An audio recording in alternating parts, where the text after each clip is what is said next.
Hey, welcome into the weekend wrap-up edition of Main Street Sports Today, presented by the Tennessee Orthopedic Alliance of Columbia. That's Wade Neely coming to you from his home. I'm Maurice Patton, once again here in the Main Street Murray Studios in Columbia. Big show today, big weekend this weekend on the fields and courts and off as well. A lot to get to today. We're bringing our hard hats and our lunch pails, so ready to get to work. Wade, what's up, man? How was your weekend? Weekend was great, Mo. Good to be with you. Good to see you again. Good to see producer Mark making magic happen behind the scenes. And yeah, pumped for a big show right here. Like you said, no real shortage of of things to get into. Great day to be a local sports talk show host. There is plenty to get into. Again, a lot took place over the weekend, and it did not let up this morning, as I've mentioned here on the show on numerous occasions.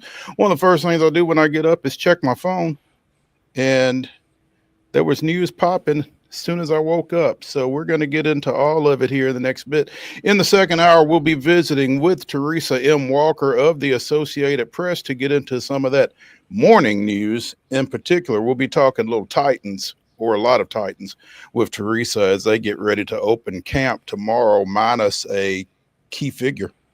Um, in the next segment, we will be joined by Dr. MIKKI Allen, athletics director over at Tennessee State University. Dr. Allen had a big weekend as well. That was kind of what I was fired up about as we went to bed last night, to get to talk to today, and excited to get him on, because he has taken a couple of hits and responded in resounding fashion, man. Really excited to talk to him about what's going on the Tennessee State campus athletically these days. So he's going to be our guest in the next segment. We'll also be talking some Braves. Whew. Yeah, some Braves, little Astros as well, some Major League Baseball in general. College football, we keep saying it. It's right around the corner. It's getting closer. Tragic news out of the SEC. Man, we keep talking about this stuff way too much. And another shooting claims another young life. And I'm just stunned at how much time we're devoting to these type occurrences. Man, y'all got to do something. We got to do something. But some college football news to talk about, some pro football news to talk about. Again, we'll be visiting with TERESA Walker later in the show as well.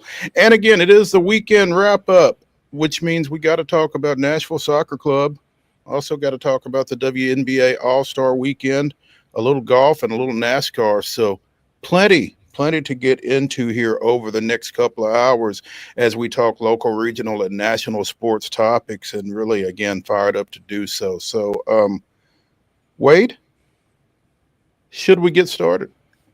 I say we do it, Mo. You rolled through all that. We have finally made it. This is the last full week without football. We have made it.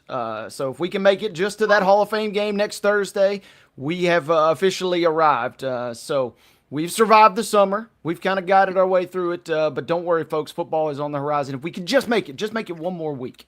It's like Christmas coming early. Easier said than done, I guess, because we certainly battled through it. But yeah, it's here. It is upon us at every level, pretty much. So that'll be something to get into here as we progress. Let's go ahead and get started. No football on the rundown, but let's give you this weekend's results and today's schedule on the rundown. This is the rundown.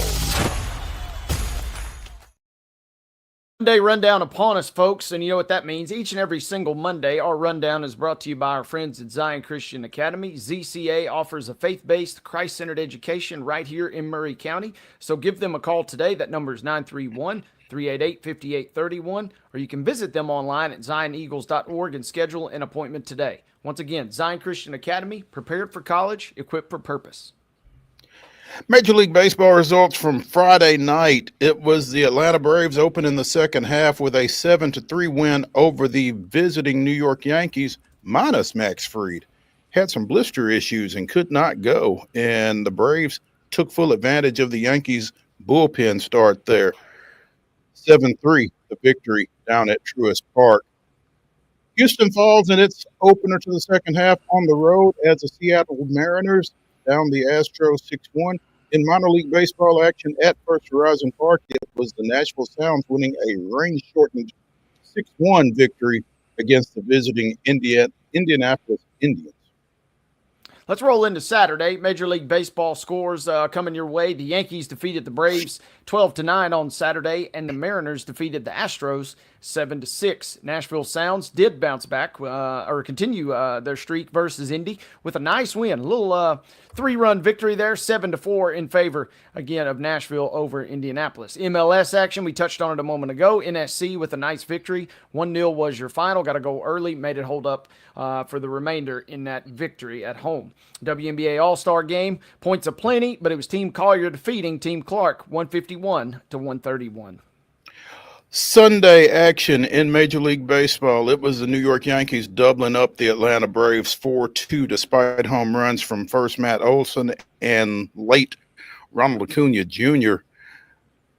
The Sounds unable to complete the 3-game sweep of the visiting Indianapolis Indians as Indy gets a 7-3 victory to close out that series yesterday evening over at First Horizon Park. And one other Major League Baseball game of note, it was Houston taking out some frustration on the host Seattle Mariners, 11-3 to avoid the sweep up in the Pacific Northwest for the Astros there in that one. Again, Indianapolis with a 7-3 win over the Sounds, and Scotty Scheffler doing Scotty Scheffler things. We'll be talking about this more later in the show, but finishes 17 under to win the British Open. Took control of this thing on Saturday, was up 4 strokes coming into the final round and held on. So another major victory for Scotty Scheffler. Ho hum. What else is new? Took care of business. Royal Port Rush this weekend. Into your MLB schedule. That's for today, folks. Buckle up at 6:15. FanDuel Sports South will be your location for Giants at Braves. And at 8:40 tonight, it'll be the Astros still out west taking on the Diamondbacks. Again, Braves and hosting the Giants at 6:15 on FanDuel Sports South. Astros at D-backs at 8:40. Ladies and gentlemen, that is your Monday schedule, and that concludes your Monday rundown.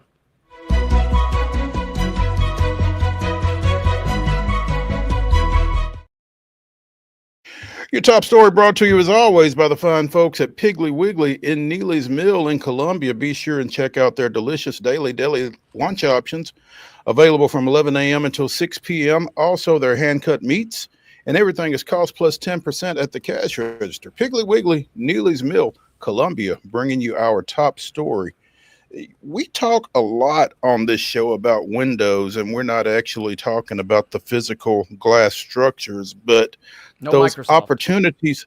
Or Microsoft. No, we're definitely no. Mm-hmm. We're talking about those opportunities that franchises have, sports franchises, or at the collegiate level, sports programs have of being particularly successful. And apparently, the Los Angeles Clippers feel that they are in theirs because they just brought in point guard Chris Paul on a 1-year, $3.6 million deal. That's 39-year-old Chris Paul playing in his 21st season, played in all 82 games this past year for the Spurs, and will likely be a backup since they just signed Bradley Beal, but they are trying to maximize their opportunity. I guess maybe they feel like the Western Conference is kind of wide open. Maybe they didn't see Oklahoma City this postseason. I don't know, but, it's interesting. Chris Paul going back to the Clippers. Going back to the Clippers, and I mean, you can make the case that this is going to be the most talented Clippers team that he's been a part of. They had some legendary runs. I was in the building a couple of times when they got the Grizzlies in the playoffs in the grindhouse with looking at you, Nick Young, with a key fourth quarter comeback there. But the fact remains, this is a little bit of a window, and this is really kind of a perfect landing spot for Chris Paul, who did play all 82 last year. despite, the opportunity. He could have very easily sat a couple games out, especially once the Spurs really kind of went into tank mode after the Wemby injury. But if he is, that elusive ring chase for Chris Paul, this is probably one last gasp. It will not be enough for him because it is OKC's to lose at this point. But I respect the effort. I respect the hustle. And, they did bring in Bradley Beal. Bradley Beal goes from the worst contract in NBA history to the Clippers bring him in on maybe the best contract in NBA history because they've signed him to a shrewd deal, and getting out from under what he was getting paid in Phoenix. Again, it won't carry the Clippers to a title by any stretch, in my opinion, but at least we'll get them in the conversation. We saw some compelling. That 7-game series versus Denver in the first round was still one of the best of all the postseason. You feel like, to your point, this may be one of the more talented rosters the Clippers have put together when you include Beal, James Harden, and Kawhi, if you get a healthy Kawhi in particular. But again, Chris Paul spent 6 seasons with the Clippers from 2011 to 2017. In those 6 seasons, he was named All NBA Defensive Team, all 6 of them. He was All NBA on 5 of those occasions. So you're not getting that Chris Paul. No, you're bringing him. Yeah, you're bringing him in for some mentorship and on the cheap, and whatever you get out of him will be great, right? You would think. Again, he's going to go to the post. He and 5 other players started all 82 games last year. Each of the other 5 players were at least 7 years younger than him. So, again, you can't question the hustle or the ability, the willingness to be available. They say the best ability. Paul certainly gives you that. Now, again, how many games is he going to start for the Clippers? They're hoping none because that means everybody else is healthy. Yeah, exactly. So he selects the Clippers over the crosstown rival Lakers, apparently. But, a point guard for the Lakers is kind of like an offensive coordinator for Florida when Steve Spurrier was there. I mean, you don't need that.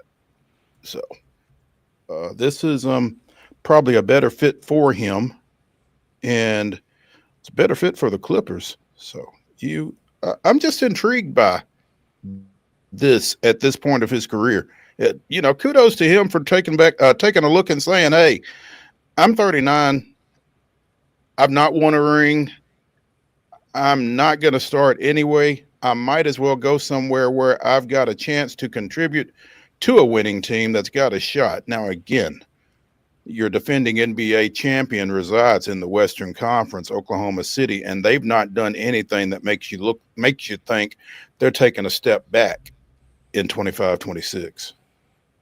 No, and again, if the issue here, and this is a nice little deal for LA in that sense that you can plug and play Paul in for some sneaky minutes to spell some of the other guys, because this is a Clippers roster that features they're old. They have 9 players above 30 years old, and 8 of those 9 are 32 or older, with obviously Paul being the eldest of that bunch. But this is almost a nostalgic Clippers team in that sense. Yes, Kawhi can still go and can still give you some really, really productive stretches. We saw it even as recently as this postseason. Harden can kind of do the same. He's good for at least 1 or 2 games in the playoffs where he can turn back the clock.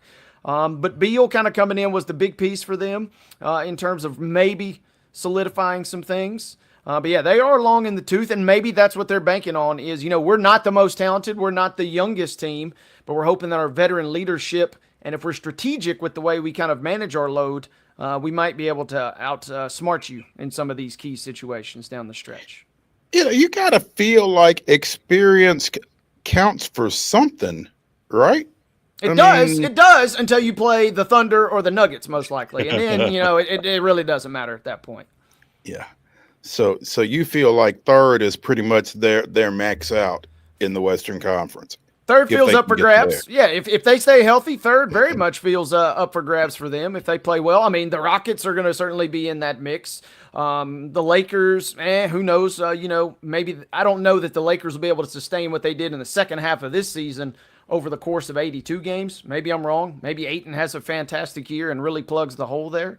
But yeah, I can see them maybe pushing up to third if everything kind of holds serve. Minnesota's obviously going to be in that conversation as well. So, and then, take your shot in the playoffs. You get in that 4-5 matchup, perhaps most likely it feels like, and maybe you can push a team to 6 or 7 games, win that series, and then, catch a break in the second round and beyond. But it sure does feel like the nostalgia factor will be high. If this is the last rodeo for Chris Paul, I believe he's the third oldest player actively in the league behind LeBron and PJ Tucker. So if you can get a little mileage out of him, it'll be sweet. And obviously, just like we talked about with Damian Lillard coming back, this is kind of a feel-good, put you nice in the warm and fuzzy blanket if you're a Clippers fan. I think you might have just broke some news. PJ Tucker still in the league? Per Wikipedia.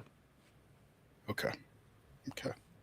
Yeah, I feel like you might have broken some news with that one because I didn't know. Now, I mean, I'm not the biggest NBA fan. Was on the Knicks and on the Clippers last year. Well, there you go. Okay. All right. They ain't Udonis Haslem old, but they're long in the tooth. These guys I'm talking about. How old is Al Horford? I'm gonna guess 37. Okay. Let's go to the wiki. 39. And looks as good as ever, but physically and in the face, I should say. But he's up there too, and he's don't think he's officially signed anywhere. There was a lot of buzz about him maybe going to Golden State this offseason. Don't know if that ever has panned out officially just yet. I don't know that I've seen that officially, but yeah, I think I've heard that buzz as well. So be interesting to see where that old guy winds up. So let's take a break here on the weekend the weekend wrap-up edition of Main Street Sports Today, presented by the Tennessee Orthopedic Alliance of Columbia. When we come back, we'll be joined by Dr. MIKKI Allen, Athletics Director at Tennessee State University. Big weekend for him and for the Tigers on a number of different fronts. Stick around.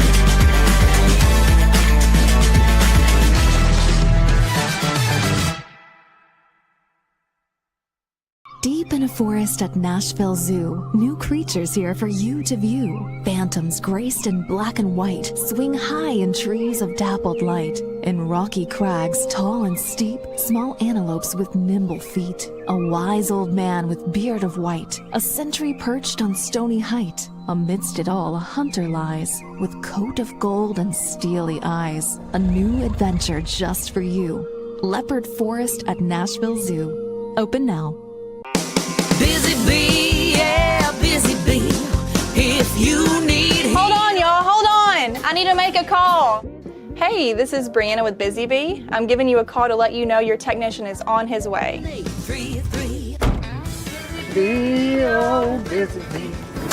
Guys, not yet. Not yet.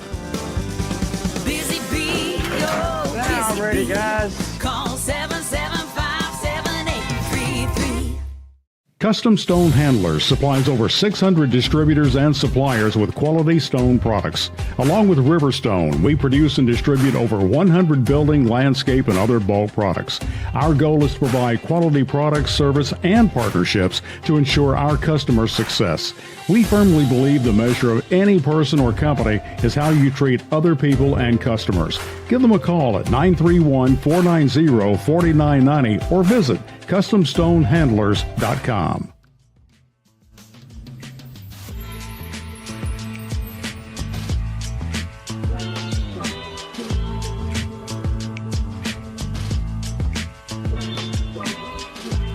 Welcome back into the weekend wrap-up edition of Main Street Sports Today, presented by the Tennessee Orthopedic Alliance of Columbia. I'm Maurice Patton. That's Wade Neely. We eagerly await the arrival of Tennessee State Athletics Director, Dr. MIKKI Allen. It's been a busy morning for Dr. Allen as they held a press conference earlier today to welcome new men's basketball coach Nolan Smith off of the staff of the University of Memphis and Penny Hardaway. And I don't know if Coach Smith and Coach Penny Collins passed each other at some point on I-40 between here and Memphis or what, because the opening at TSU came up when Coach Collins departed to take a position on the Memphis Grizzlies staff. So it's a little intriguing that his successor comes from the Bluff City. But again, excited to talk to Dr. Allen about this here, hopefully soon. It's a big hire. Yeah, big hire, and we touched on it last week, really. Given the time, given kind of the fallout, given kind of the circumstances, this was a real big swing and a smack there for TSU, it feels like to me. Obviously, we sit here and say that right now in late July. This is maybe a 2 or 3 year reevaluation before we could really get a glimpse. But sitting here day one and sitting here seeing the pictures and seeing the video from the press conference this morning, yeah, this feels like a big win for them. Absolutely. We talked about it, Wade. You and I talked about it. We talked with Joe Sullivan from Main Street Nashville about it. At the time this position came open, Eric Buggs was elevated from his assistant's role under Coach Collins into the interim position. And it felt like, just from a continuity standpoint and that kind of thing, that was going to be the best move for all involved, just keeping things rolling to some degree. But obviously, Dr. Allen decided scared money don't make money. Let's go out and see how big we can, swing hard in case you hit it. And I guess they did. Yeah. Feels like a smashing success there for TSU, and especially again considering the circumstances and considering kind of the way that this situation kind of crept up in a hurry. It feels like a massive get, and if nothing else, got to be very, very exciting. Yeah. Meanwhile, we have him. The Eagle has landed. Welcome into Main Street Sports Today, Dr. MIKKI Allen, Athletics Director at Tennessee State. Coach, Dr. Allen, still got your press conference duds on, looks like. Thanks for joining us. I do, man. I got to stay in my attire. But no, it was a great day for the Tigers, and we're elated to have our 18th head coach in place. It's been a process, but I know I hit it right. Clearly you did. And, MIKKI, kind of take us through the thought process from the time that Penny steps away to, contacting Coach Smith and being able to nail that down. Because, again, you elevated Eric Buggs from the assistant role to the interim role. And the conventional thought would have been, let's just kind of hold this thing in the road, especially given the late hour of the coaching change and that kind of thing, and just kind of keep together what we've got. We talked to Coach Collins last year, and, rebuilding that roster after the transfer portal and everything was really tough. Just maintaining that consistency, I don't think anybody would have argued with that. What prompted you to do otherwise? Well, just from a stability standpoint, in my chair, you have to weigh short term versus long term, and look at what those potential outcomes would be, and how those decisions, being staying with an interim or getting a permanent coach in place, and solidifying a contract, how that plays and has an impact on your program long term. And really, when I thought about our recruiting, the recruiting aspect of our program, today's college landscape is so volatile.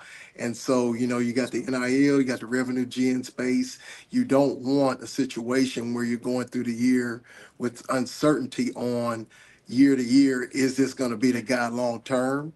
And so, though Eric Buggs did a phenomenal job, he did a phenomenal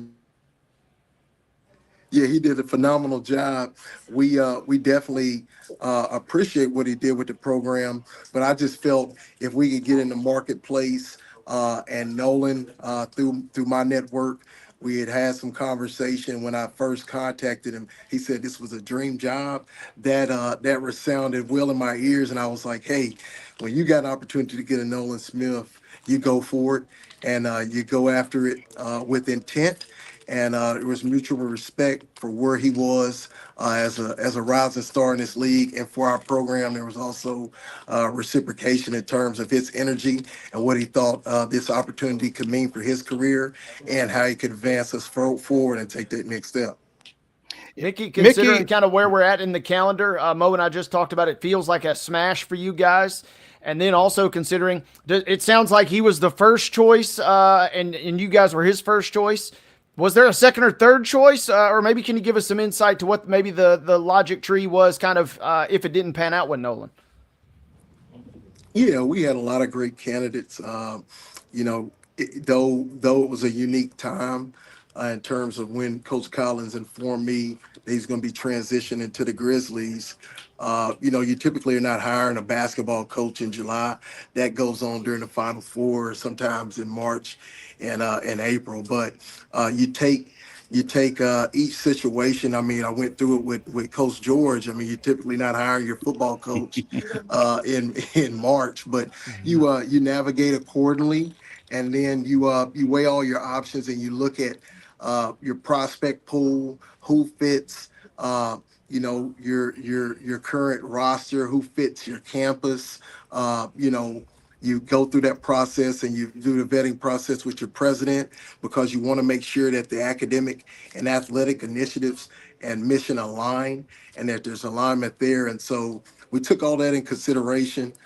President Tucker's been great in terms of allowing me to vet and do my job, and he fully trusts me, and I trust his leadership here. And when we got on the phone and we got in front of Nolan, heard all great things about him through my network. The Houston family, Coach Wade Houston, Allen Houston, he's been a part of that family with the Louisville connection.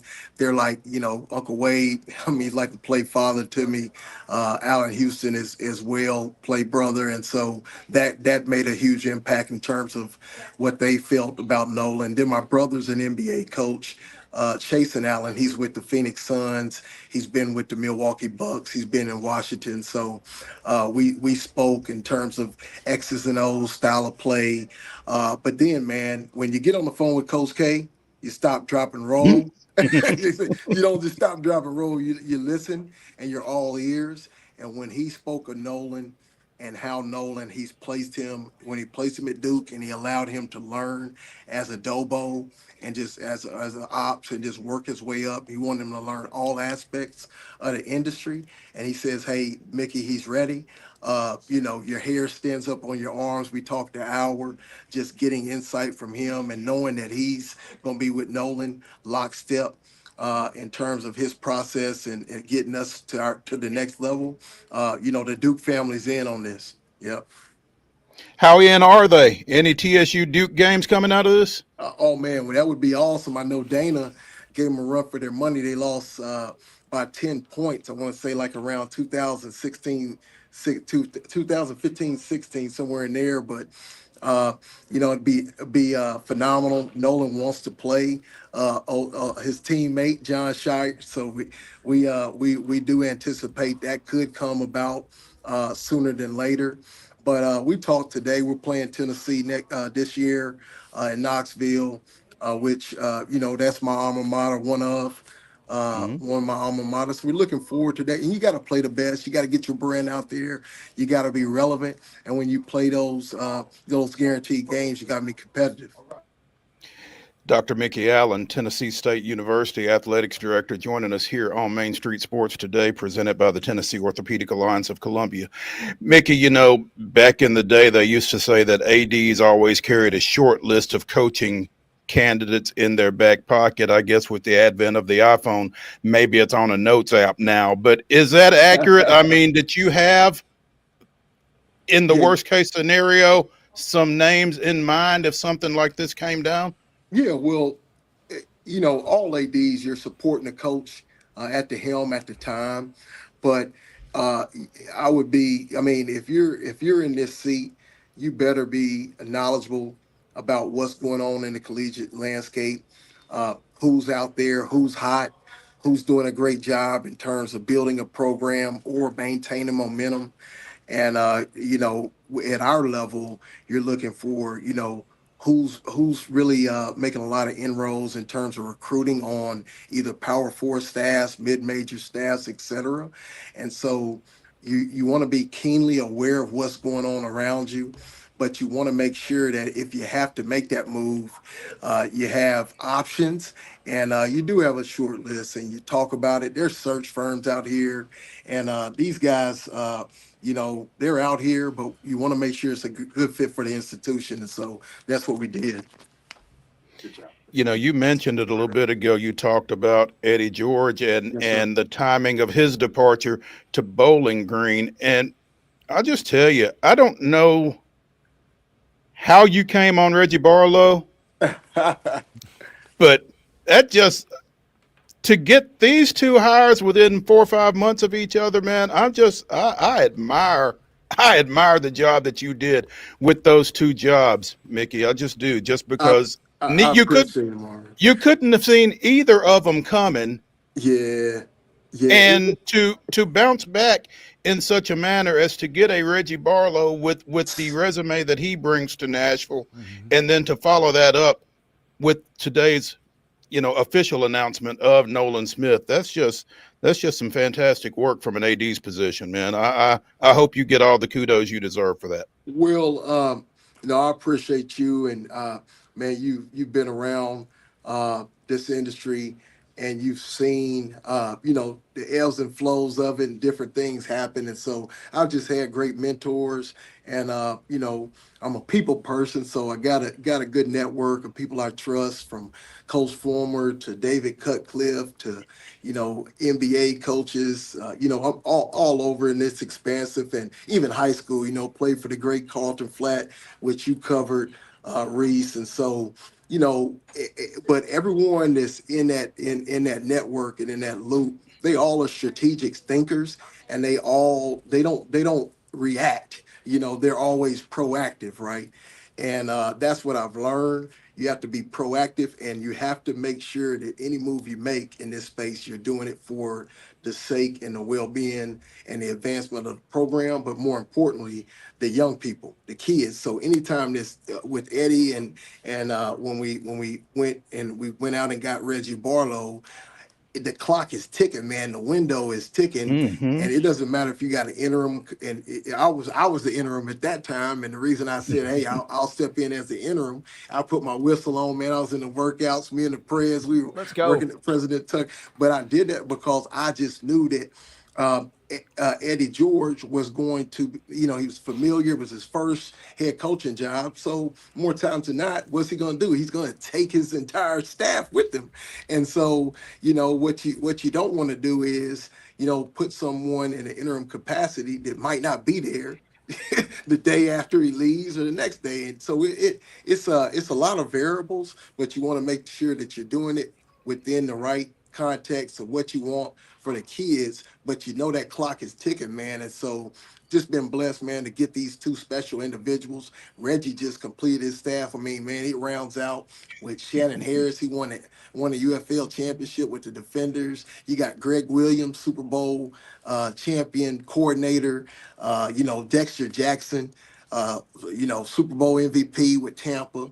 Reggie was a MVP. I mean, a Super Bowl champion. They got ties with Gruden. I mean, we go all over, man. I mean, it's pretty special. You talk about rounding out Reggie's staff. You mentioned Shannon Harris, former Tennessee State quarterback, who, like you said, just led the DC Defenders to the UFL championship. And I'm going to tell you, I was trying to figure out. I reached out to Shannon a couple of times. He stiff armed me, but I was trying to figure out if this was going to fall out the way it did. It was just announced over the weekend. He's coming back as co-offensive coordinator. You also got Russ Ehrenfeld back, who has been on that campus before. He was on Shannon's staff in D.C. You also brought in Toriano Morgan, a former receiver at Tennessee State, who had been head coach down at Edward Waters down in Florida. So, I mean, this staff, if you're a TSU football fan, you've got some familiarity with a lot of these names, and you got to feel good about what Coach Barlow has done in terms of rounding that staff out, like you said, with guys that know the lay of the land here in town. That's important, and we have about a lot of individuals on that staff that are a byproduct of HBCU. Coach Barlow, his stint, obviously as a head coach at his alma mater, Alabama State, but he competed, against prominent HBCUs, and he was well aware of the history and the lineage of Tennessee State University. Nick Andrews is his receiver coach. He played for Coach Barlow. He's a byproduct of an HBCU, Alabama State. Cedric Thornton, byproduct of of an HBCU. And I mean, you go on and on. And you talk about our alums with Coach Morgan, Coach Harris, Kevin Mashak, who's our director of recruiting. He's been on the staff as a coach, but he's worked his way up and been at Texas A&M and Indiana, and so has a wealth of experience. And so, man, we just couldn't be more fortunate to have individuals that are around our young people that can help them navigate, but to also educate them on where they're at, where their shoes are at, and how they can win in this at Tennessee State in all aspects of life, not only in between the lines, but outside the lines as well. And so we're just fortunate that it all came together. Mickey, I could be wrong on this, but it sounds like a pretty good time to be a fan of TSU athletics. Let's go. Yeah, it is. And so, and we've been working towards it. We listen. You got to listen to your fan base, man. And so we've tried, and Eddie did try a couple of times to bring some guys in that had Big Blue roots. And so, sometimes it's a timing situation where it doesn't align, but not that you're not trying to do it, but hey, it seems like, man, it just opened up for us in a big way. And we got Big Blue all around us. And I tell everybody, like, hey, Doc, how's the program doing? How's the program doing? I said, we're good, man. We left step, right step, breathe, repeat, like Pat Summer used to say. And every time you look up, man, I tell you, the sky's going to be blue. So, hey, we're rolling. The sky's the limit, man. Love it. Don't forget to give some love to former Tiger, former Cane Ridge coach Eddie Woods on that staff as well, Mickey. Oh, we can't forget the coach Eddie Woods, Cane Ridge, got ties in the Memphis area, can recruit his tail off, and loves his place. And it's awesome that we get him around, and he's our tight ends coach and high school relations coordinator. And we're going to surprise some people. Coach Barlow, during media days, they have us pick 8th. And so, okay, we look at it. I think he said it's cute. He said it's cute. Do you think, though, that, Mickey, that some of that comes from just the unknown with Coach George having left and with so many people having left either via graduation or via the portal, that kind of thing? You just don't know at this point? No, that's a fair assessment, Reese. I mean, And that's all over the collegiate landscape with the transfer portal Mhm. and these windows, and just keeping up with, from a roster management analysis standpoint, individuals in your role and your guys. I mean, how, you gotta track it, and then it's changing. It's ever changing, Mm-hmm. and then how can you really have true predictives, because I mean it's just so new. The rosters are so new, and I think that's our case. Eddie, with Coach George going to Bowling Green, we really turned over, more than 40 student athletes, and so that's a big number when you're trying to say, hey, where do they stand in our rankings? So, but we're gonna use it as fuel for fire. We're gonna work our way up from eighth up, and so we got some good games on the schedule. We have our John Merritt Classic that starts. We'll kick off on August 30th against North Carolina A&T. They've never been a slouch, and we'll honor the great John Merritt, and what he means to college football, one of the best ever. And then we'll go. We'll take on the Bison. They're coming, man.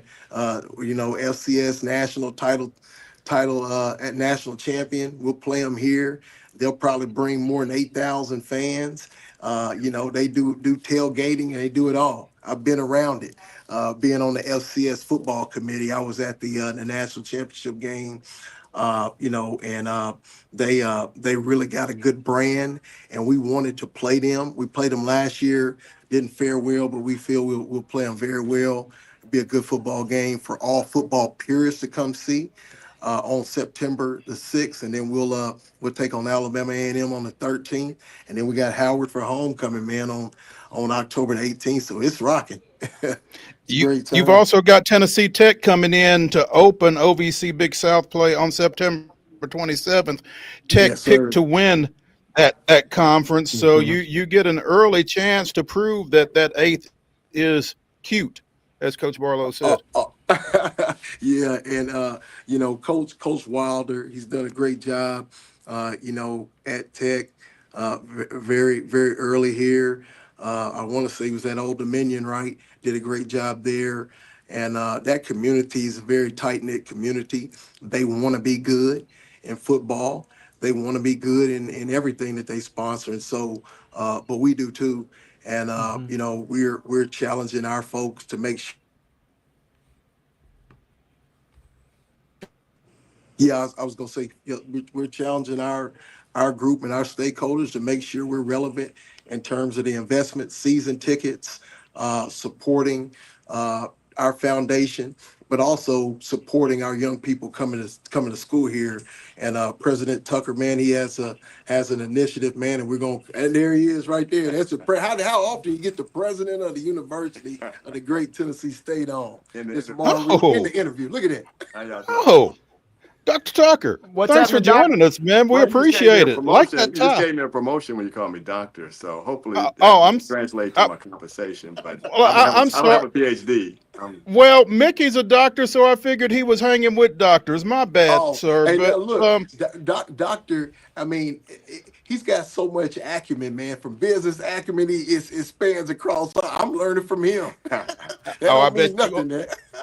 Hey, but Yeah. I spent 40 years in the credit card processing space, and I've ran organizations up to 50,000 employees, 400, 500 million in revenue. So higher ed is something that I'm here to help reimagine, I guess, if you want to Mm-hmm. call it that. So Mr. Dwayne Tucker, president of Tennessee State University, Mhm. joining us along with Tennessee State AD Mickey Allen, Dr. Mickey Allen here on Main Street Sports Today. While I got both of y'all, and I appreciate you dropping by, um, we talked here in the last 10 days or so about the hockey situation with the team's debut getting pushed back to 26-27, but also with you all getting a financial influx of $250,000 from the Preds and the NHL.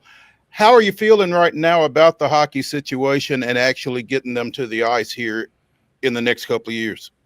I'm feeling much better about it. I think the missed opportunity for Tennessee State after I got here and had a chance to look at the hockey program and how it was announced and structured, we really didn't have the funds set aside to be able to accommodate that program.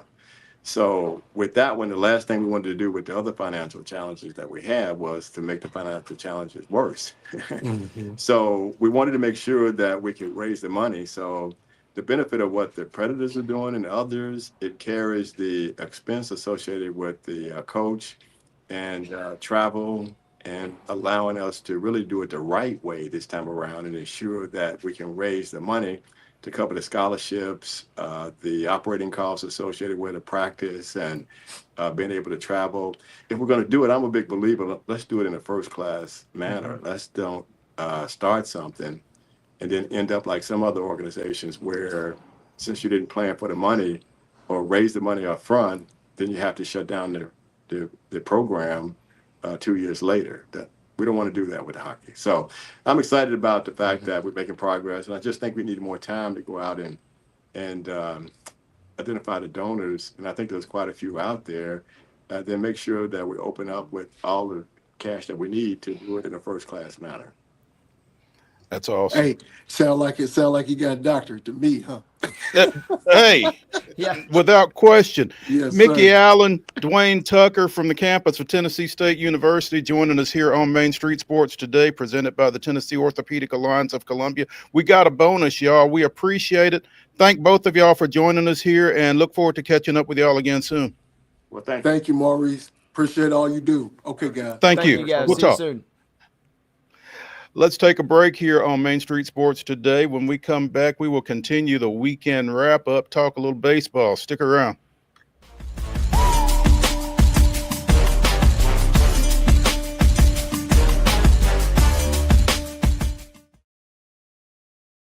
If you want the latest in weather conditions, be sure to tune in to our Busy Bee Plumbing Weather Report each weekday on Mornings on Main Street. Brought to you, of course, by Busy Bee Plumbing, Heating, and Air Conditioning. We will keep you updated on the latest conditions outside, like severe weather, heat, snow, rain, and even hail.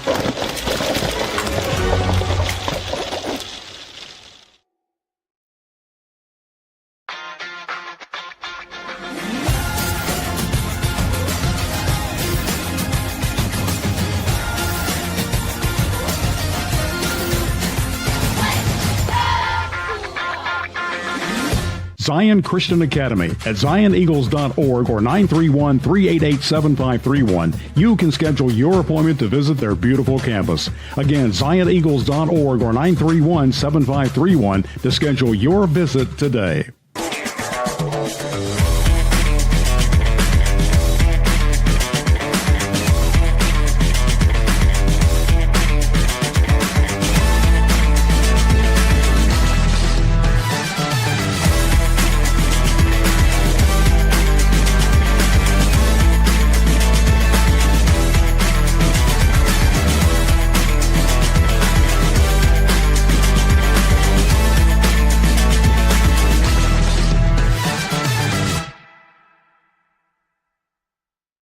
They walk among us, but at 240 miles per hour, they become something more. They're thrill seekers, risk takers, and maybe just a little bit unhinged.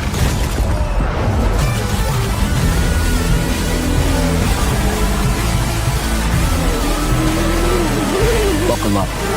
This new era of speed, this racing revolution, it's just getting started.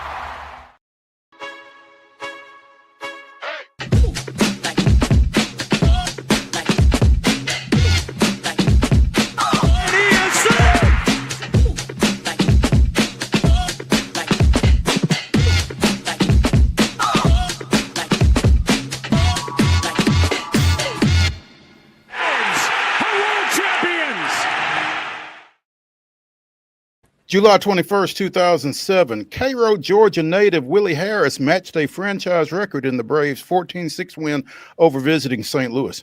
Harris went 6 for 6 with a pair of triples, scoring 4 runs and driving in 6. The only other Atlanta player to accomplish the feat had been Felix Millan, who had 6 hits in a game in 1970.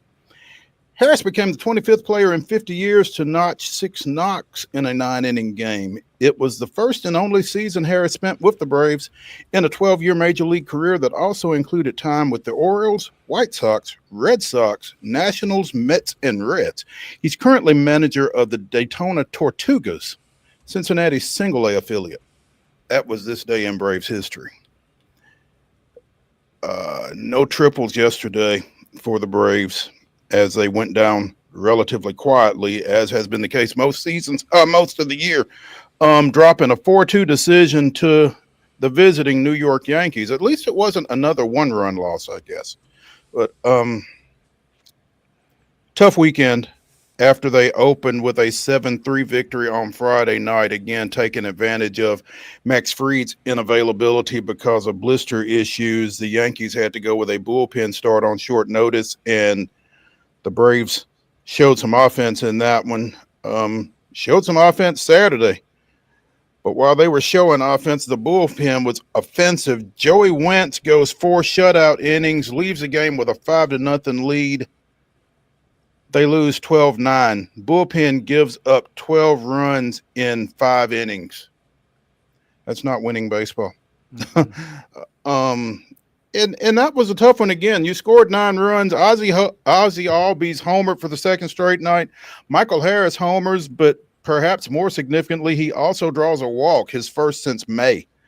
But as quickly as the offense flowed on Saturday, it was shut off yesterday. They had 7 total hits. Again, home runs by Olsen and Acuna, the only 2 runs that they scored. They fall back to 12 games under 500. And they've got San Francisco coming in tonight. The Giants 52-48. It's Hayden Birdsong going for the Giants 4-3 with a 4.11 earned run average. Bryce Elder 3-6 with a 5.65, but pitched really well right before the All-Star break out in St. Louis. So, maybe he can take some momentum from that into tonight's game. But I just feel like that loss Saturday is really going to have done a number on this team when all is said and done. Again, you're up 5-0, you're up 7-2, and you can't close the door on that one. And that's a win that you feel like you should have gotten. Yeah, gut punch in that regard. And, what little momentum you were hoping to maybe take away from the series is after a great start on Friday, feels like it kind of went by the wayside on Saturday. That's a tough one.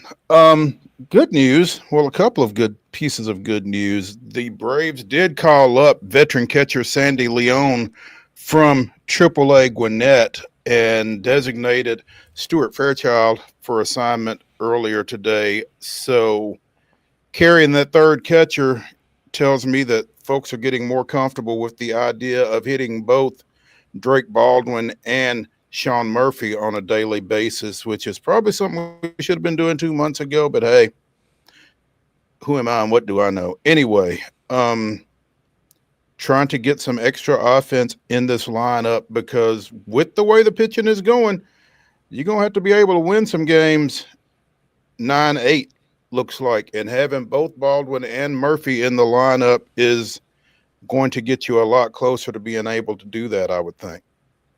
Yeah, trying to maybe do that. Now's the other side of this coin we talked about last week so much of, if you don't make any sort of moves, if you don't turn into any sort of selling, then the second half of the season you kind of go to the lab, right? I mean, you kind of start tinkering and figuring out what sort of pieces are viable long term, what sort of combos, what sort of positions have value here and there. So a chance over the next half of the season to kind of tinker with things a little bit. I mean, you got to get something positive out of a season like this. You got to figure something out. And so, yeah, go back to the lab and figure some things out. Get yourself better for 2026 at this point, because it feels like 2025 is kind of a lost cause, other than just having to play these last however many games that is. What is that? 43 and 55, 98. So 64 more games. Let's get them over with. One of those games will take place August 2nd up in Bristol. The Speedway Classic between the Atlanta Braves and the host Cincinnati Reds, by the way. Apparently, jerseys for that game have been rolled out, and they've kind of got a NASCAR theme. The numbers with a little bit of a tilt, designed after the numbers on race cars with outlines, shadowing, and italicized movement to represent a race car's forward motion. So it's not bad. It's a little different, but yeah, the numbers do kind of resemble car numerals. It's and also the caps. The Braves will be wearing caps with flames on the visors, and the Reds will be wearing caps with a checkerboard flag type image on their visors. So, and I'm sure folks will be snapping those up as well. The jerseys and caps are available for purchase via the Fanatics network of sites, the MLB flagship store in New York, or the Braves and Reds team shops at Truist Park and Great American Ballpark, respectively. Will also be sold at the Speedway during the game. The unique look as well as the iconic Bristol Motor Speedway will be available for fans to play with in MLB The Show 25 as well. So there's something to look forward to if you're into that sort of thing. Yeah, get a little extra uni for your Diamond Dynasty. Chance to mix it up. SeatGeek tells us you can get in for as little as $40 to this thing. That will get you in the door. If you want to sit along the outfield, I'm seeing tickets around 200, anywhere from $100 to $200. But if you actually want to be able to see baseball, if you actually want to lay eyes on a player without the advent of binoculars, going to cost anywhere from $500 to about $1,200 to be actually kind of on the infield, or what represents kind of the infield here. So wide variety of prices. Got some friends going to this, so I know they're going to be excited for the event. And this is the thing, right? At least if you're going to this, you're going for an event. You're not necessarily going to really care about the ins and inner workings of a baseball game. And maybe considering these two teams, that's for the best. It may be, considering these two teams, that is for the best, because at least Cincinnati's got a winning record. They fell to 52-48 with that loss yesterday to the Mets, but yeah, maybe I should backtrack because they're only 2.5 back of the Giants for that last. Them and the Giants are neck and neck for the last wild card spot. I will tell you, Ellie De La Cruz will be worth the price of admission, and after that throw that Ronald Acuna Jr. made on Friday night, he's must-see TV as well. So I mean, you've got some talent, individually speaking, that will be taking the field at Bristol International Speedway. But you know, the team matchup isn't necessarily what you would call compelling at this point, and most of that lying at the feet of the Braves. But and you got Tim McGraw doing the pregame. So I mean, if you're I would spend $40 to go watch Tim McGraw with a little baseball game to follow. There you go. That might be the way to go at it. It's probably the cheapest Tim McGraw ticket you're going to come up with. So we mentioned during the rundown, Houston defeats Seattle 11-3 to close out that 3-game series up there after losing 7-6 in 11 innings on Saturday and 6-1 on Friday. They continue their road trip out at Arizona tonight. That's an 8:40 start. Connor Gordon gets the start for the Astros, 3-2 with a 4.67. Zach Gallen, 7-10 with a 5.40, is going for the Diamondbacks, who apparently, having now gotten to 500 at 50-50, feel like maybe they're not sellers after all. There had been talk that they would be moving their third baseman Suarez, but seems like he's kind of been pulled back. So keep an eye on the Diamondbacks out there in the NL West. In the AL West, Texas is hosting the Athletics. Texas 50-50.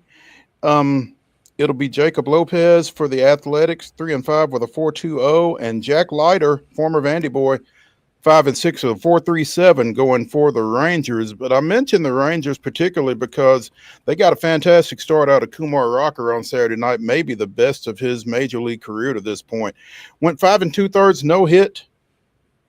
Gave up 1 hit in 6 1/3, shutout inning, struck out 5 as the Rangers took down the best team in Major League Baseball right now, the Detroit Tigers, 4-1.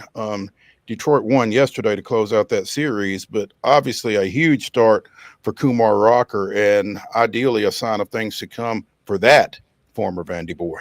Yeah, it'd be nice to see him get on a little bit of a roll here. Milwaukee won its 10th straight game yesterday, defeating the Dodgers 6-5. They have swept the Dodgers in their 6-game season series. The Dodgers are now 2-10 in their last 12 games. Still a factor in the West, obviously, just because of the start that they got out to, but things are not great at Chavez Ravine right now. Not great, but man, oh man, you want to talk about a fun race potentially to the finish. The Cubs and Brewers, 2 best records in the NL, obviously tied atop the NL Central rankings. Give me that stretch down the run. Just like the Blue Jays a couple weeks ago, they've reeled off 10 straight victories, have the Brew Crew, and man, it feels like it's going to be a fun sprint to the finish. LA's got enough of a cushion, like you said, at the moment. Also, the Giants have gone into free fall mode, losing 5 in a row. So it feels like the Padres are the team that really might give LA a run for its money. So maybe some fun little matchups. We got the Phillies are up a half game on the Mets. The Cubs and Brewers are tied. And then you got the Padres kind of lurking around with the Dodgers. The NL races could be pretty fun this year. The Brewers have won 34 of their last 46, the best record in baseball over that stretch. So they have certainly gotten themselves in position to make things interesting in the NL Central. Again, the Sounds took 2 of 3 from visiting Indianapolis over the weekend, dropping the finale yesterday 7-3. They have Charlotte coming to First Horizon Park for a 6-game series beginning tomorrow. It's a 6:35 start out there. We'll have more on that tomorrow. Let's take a break here as our number 1 of the weekend wrap-up edition of Main Street Sports Today, presented by the Tennessee Orthopedic Alliance of Columbia, is in the books. When we come back, we'll talk a little football. Stick around.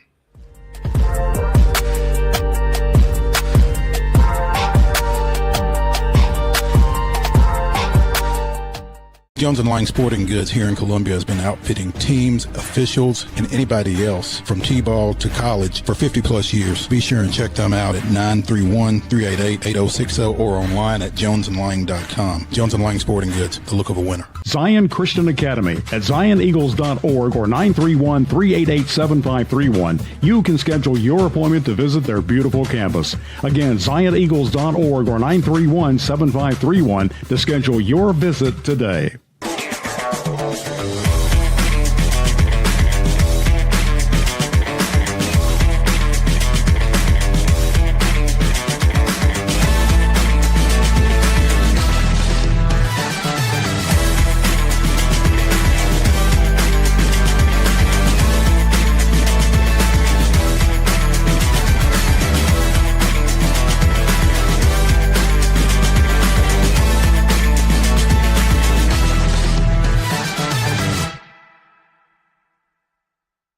Custom Stone Handlers supplies over 600 distributors and suppliers with quality stone products. Along with Riverstone, we produce and distribute over 100 building, landscape, and other bulk products.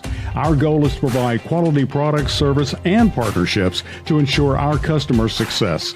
We firmly believe the measure of any person or company is how you treat other people and customers. Give them a call at 931-490-4990 or visit CustomStoneHandlers.com. Piggly Wiggly, located in Neely's Mill Shopping Center, is Columbia's locally owned and operated Cost Plus 10 grocery store dedicated to serving the community with low prices and smiling faces. Piggly Wiggly offers fresh, hand-cut meats daily as well as daily hot plate lunches from their deli counter.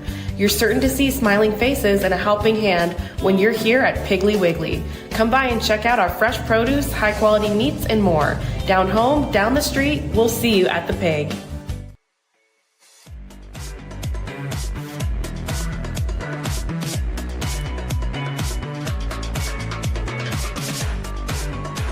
The second hour of the weekend wrap-up edition of Main Street Sports Today starts right now. We're presented by the Tennessee Orthopedic Alliance of Columbia. We are Wade Neely there, Mo Patton here in the Main Street Murray studios, and let's talk a little football.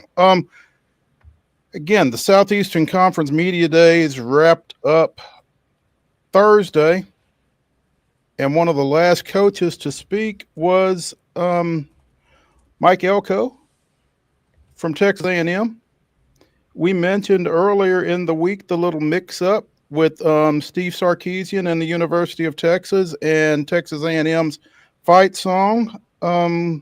Wondered if there would be any fun had with that situation when Texas A&M stepped out on Thursday. Apparently, cooler heads prevailed. Unfortunately, no such shenanigans. A little disappointed there. But Elko did have some fun with it after he was introduced and said that if you were betting on him coming out to the Eyes of Texas or upon you, you lost. So I'm glad somebody got a chuckle or two out of it, but I was kind of hoping for more. Yeah, it's kind of like it sums up the SEC Media Days experience in a whole, right? We kind of always want a little something, always want a little more.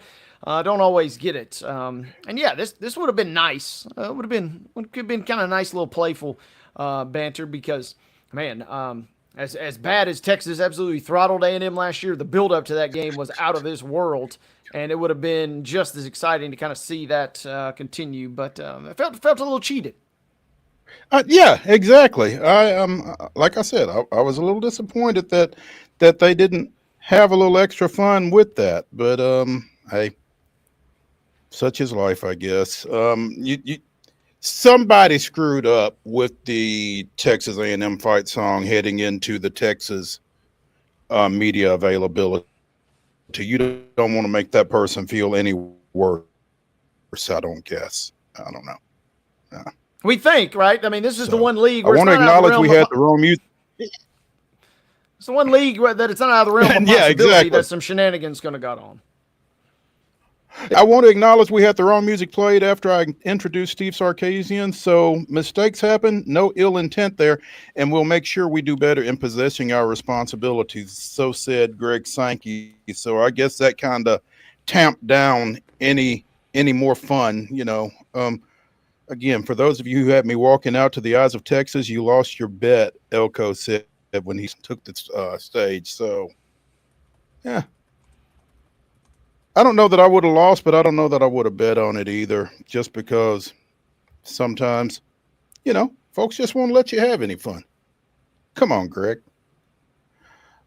Again, we mentioned it during the rundown, and an unfortunate occurrence in Cordova, Tennessee, late Saturday night. Ole Miss freshman defensive end Corey Adams died in a shooting. Ole Miss put out a statement yesterday. We're devastated to learn that Corey Adams, a freshman on the team, passed away last night in Cordova, Tennessee. While our program is trying to cope with this tragic loss, our thoughts are with his loved ones during this incredibly difficult time. Out of respect for his family, we will not be commenting further. We ask the Ole Miss community to keep Corey in our thoughts and respect the privacy of everyone involved. Adams was one of 5 victims in this shooting. 4 others wounded, all in non-critical condition. Adams at the scene and expired. Freshman signed out of Edna Carr High School down in Louisiana, enrolled for the spring semester, went through spring practice with the team. And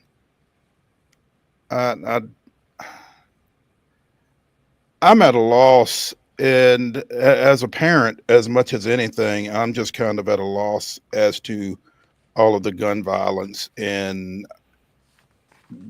the impact that it's having on our young population. And I mean, I don't want to get on any kind of a soapbox just because I'm probably not qualified for it, but Jesus, we got to do something. And yeah, it feels like it's been too much. And obviously we're only discussing this in the lens of a sports show. So I mean, that's tough to think about in any capacity, but certainly the fact that we're kind of thrust into this kind of really hits even closer to home and kind of makes it even sadder. Yeah, I mean, it's we like to talk about balls and strikes and touchdowns and fumbles and that kind of thing, but I think I have to acknowledge when something like this takes place, just because it is a part of the landscape, unfortunately, these days of college athletics. So it's I just don't think there's any way to really ignore it. So and that young man deserves, to be recognized. And our thoughts are with him and his family, obviously. I just past that, I'm kind of at a loss. But meanwhile, you got an interesting situation coming up down at Tulane now. Former BYU quarterback Jake Retzlaff, who had been sued for a sexual harassment incident out there, and was, I guess that was dismissed, but he was still facing a 7-game suspension from the university as a result of a violation of the school's honor code related to premarital sex.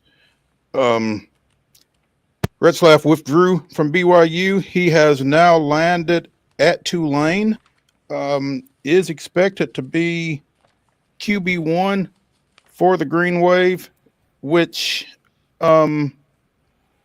again, creates an interesting situation for the guy who thought he was QB1. Former Iowa and former Northwestern starter, whose name had escaped me, Brendan Sullivan.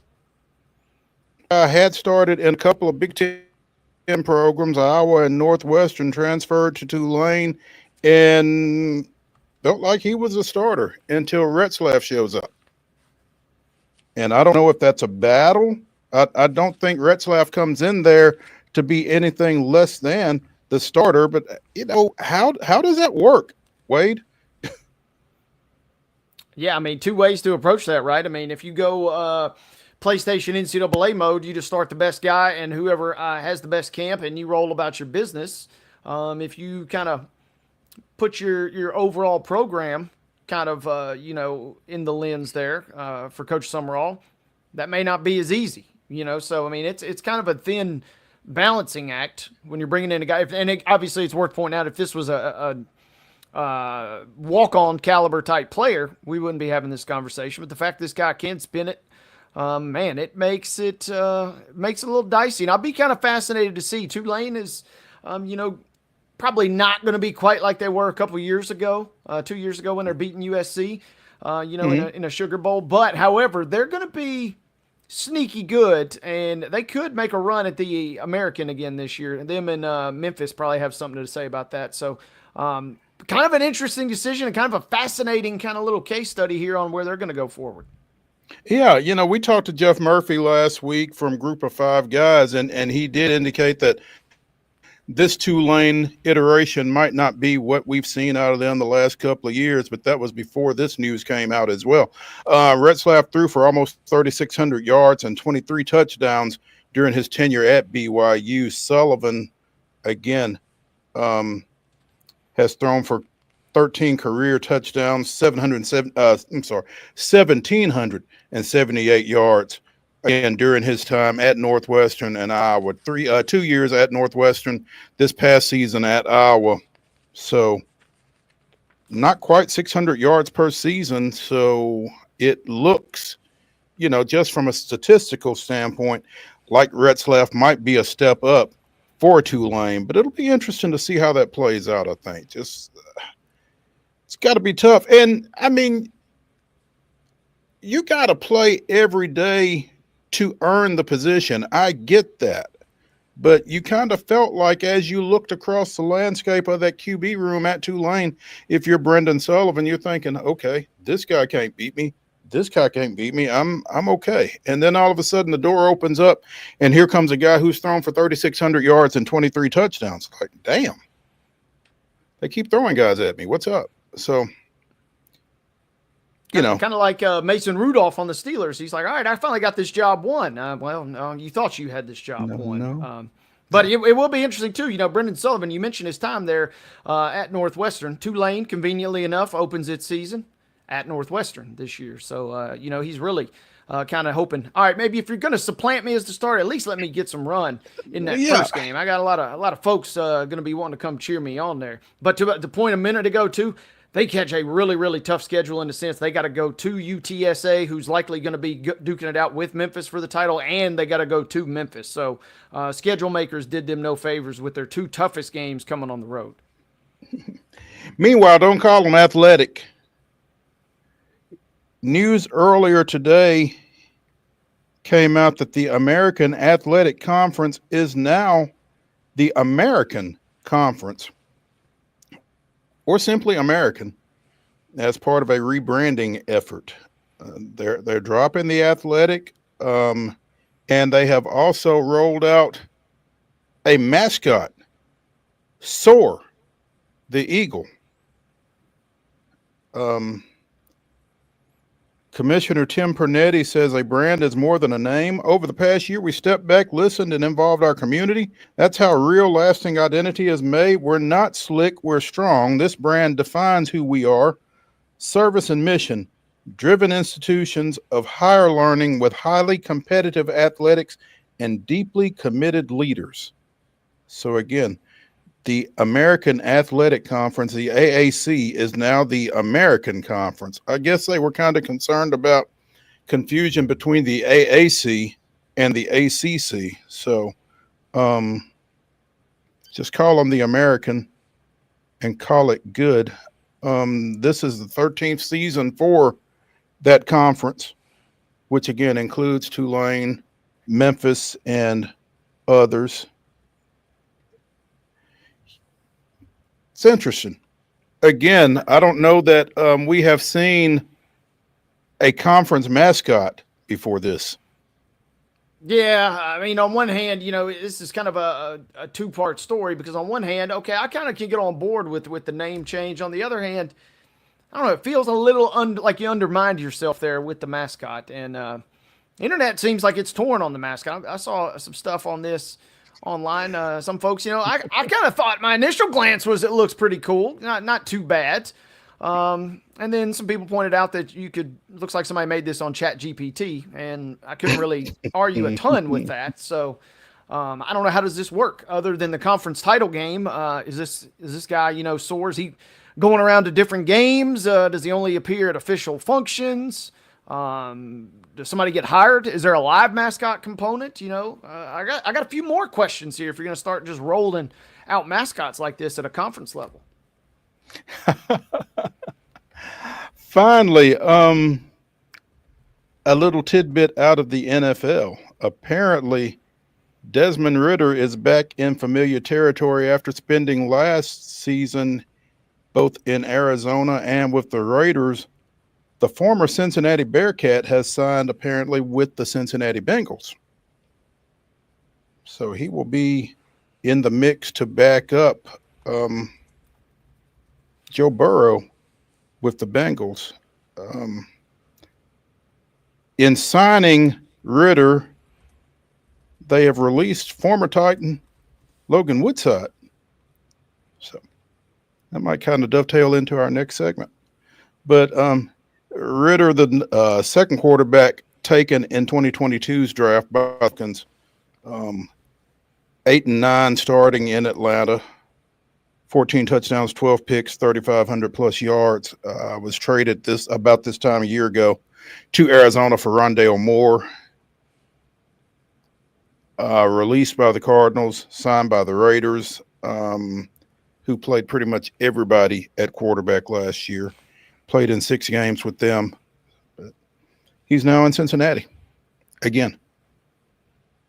And if you are a Bengals fan, you are hoping that you never see this guy outside of your couple preseason games. In addition to Ridder and Burrow, they've also got Jake Browning and former Auburn quarterback Peyton Thorne, also former Michigan quarterback Peyton Thorne in that QB room. So yeah, if you are a Bengals fan, you are really hoping for good health for Mr. Burrow there. Let's take a break here as we continue the weekend wrap-up edition of Main Street Sports Today, presented by the Tennessee Orthopedic Alliance. When we return, we'll be joined by Teresa M. Walker of the Associated Press to talk a little Tennessee Titans. Speaking of quarterbacks, stay tuned.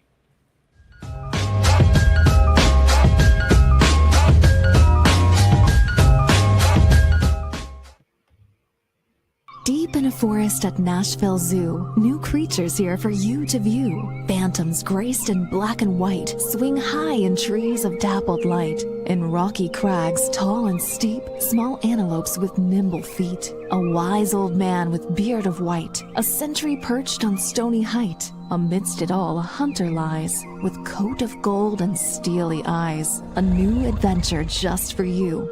Leopard Forest at Nashville Zoo. Open now.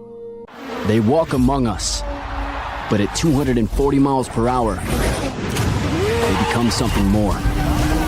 They're thrill seekers, risk takers, and maybe just a little bit unhinged.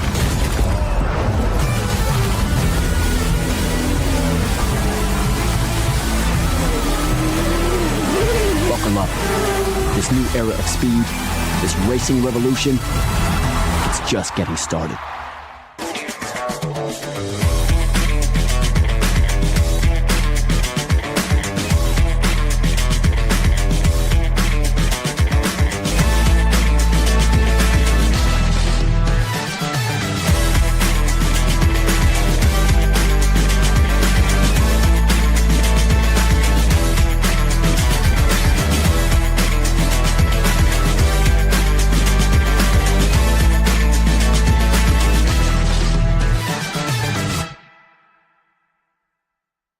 Jones & Lang Sporting Goods here in Columbia has been outfitting teams, officials, and anybody else from T-ball to college for 50-plus years. Be sure and check them out at 931-388-8060 or online at jonesandlang.com. Jones & Lang Sporting Goods, the look of a winner. Piggly Wiggly, located in Neely's Mill Shopping Center, is Columbia's locally owned and operated Cost Plus 10 grocery store dedicated to serving the community with low prices and smiling faces. Piggly Wiggly offers fresh, hand-cut meats daily, as well as daily hot plate lunches from their deli counter. You're certain to see smiling faces and a helping hand when you're here at Piggly Wiggly. Come by and check out our fresh produce, high-quality meats, and more. Down home, down the street, we'll see you at the Pig.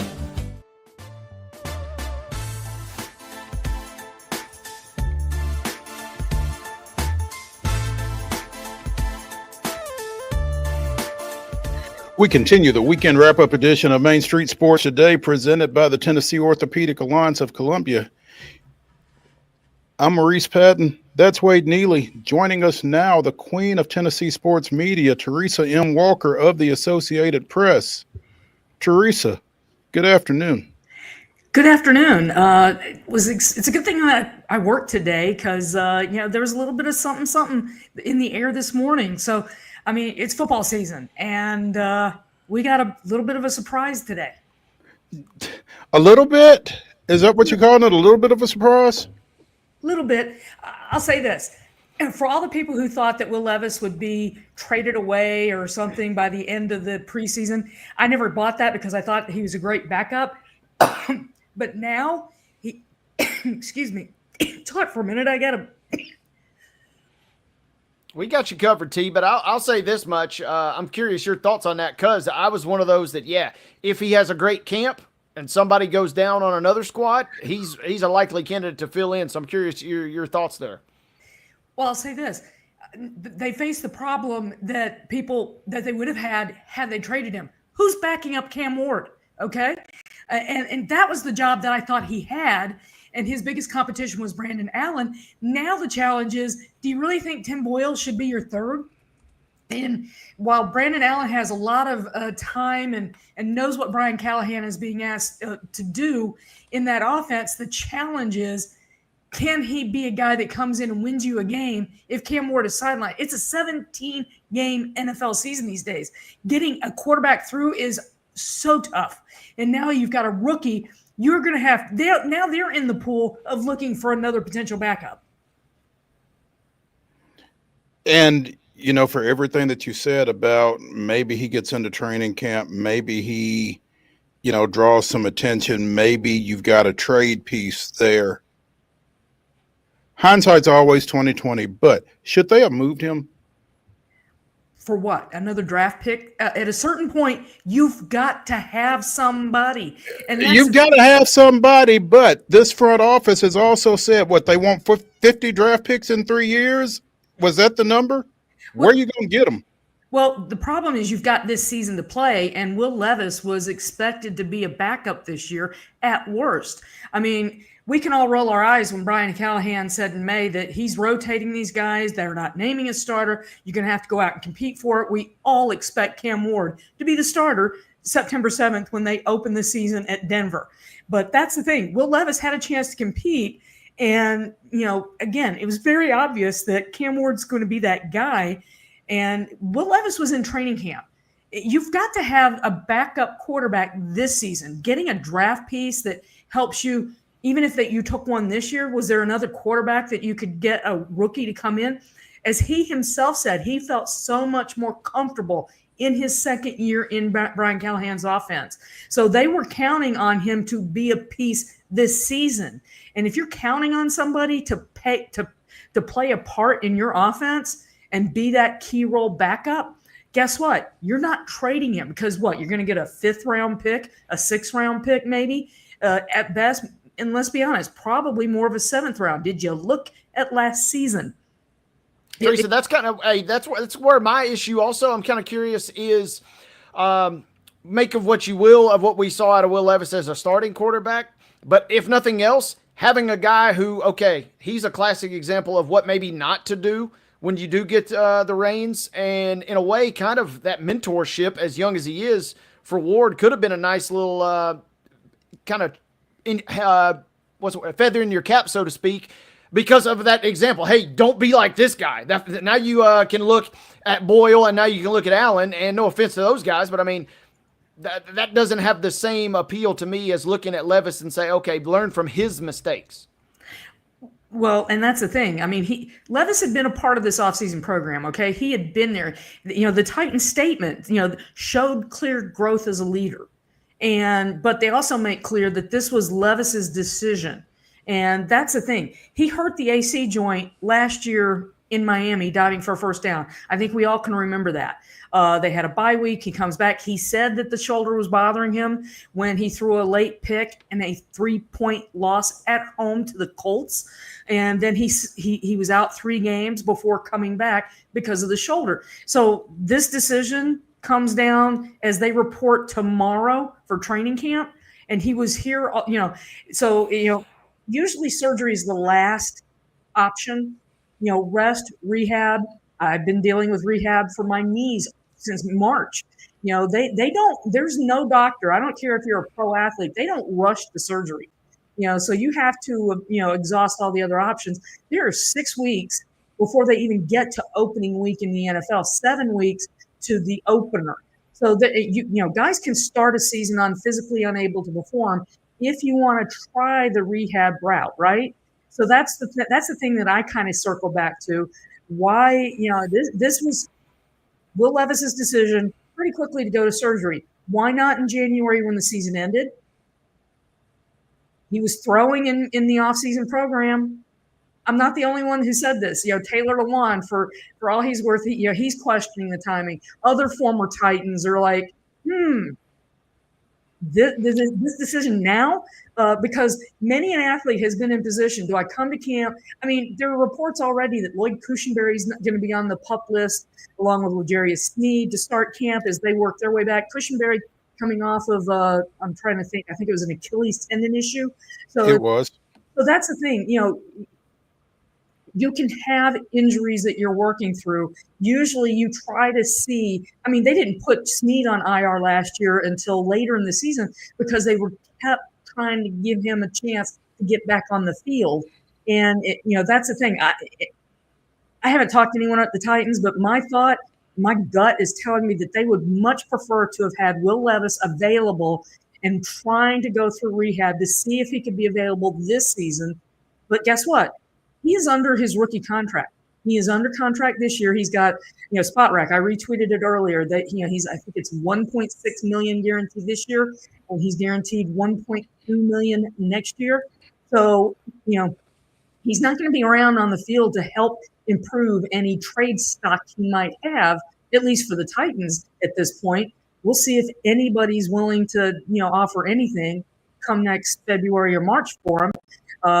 Because guess what? In the meantime, the Titans have got to go. They've got to find somebody to be their backup quarterback who can, Brandon Allen or Tim Boyle or veterans that you can lean on to a certain amount of what Wade mentioned. But let's face it, sometimes you hear better from a peer who's been a little closer to your draft status and expectations, shall we say. Well, and aside from that, whatever the season was last year, Levis was involved in it. Neither of those other two guys have been here. So, I mean, when it gets real, Levis is the only one there really forward to kind of lean on a little bit. So, I mean, there was a purpose that he could have served. And to your point, I don't know how long the procedure that he's having a week from tomorrow takes to recover from, but I'd be interested in whether or not there was a time that he could have done this that would have made him available for this season. Well, that's the thing. He's having surgery July 29th. Well, guess what? There's still 5 months left in the year. And then, season leaks over in January. But, if he had, potentially had, this is not a new injury. Now, maybe he aggravated it during the offseason. Maybe he aggravated it during workouts over the last couple of weeks getting ready for camp. Those are things we do not know at this point. So, but it does seem to, again, the statement, Will Levis's decision. He talked to doctors and his representatives, and one on the listing, Jimmy Sexton is listed as an agent. So Jimmy Sexton has his ways of helping players and making the best choices for those players. The problem is Will Levis's tape at this point. Again, I just don't see an NFL team, saying, trying to outbid each other. There's not going to be any auctioneering. No, I'll give you a 5. I'll give you a 5. No, I'll give you a 4. That's not going to happen with Will Levis. They may get something. It ain't going to be lower your expectations. You're not going to get a 1, 2, 3.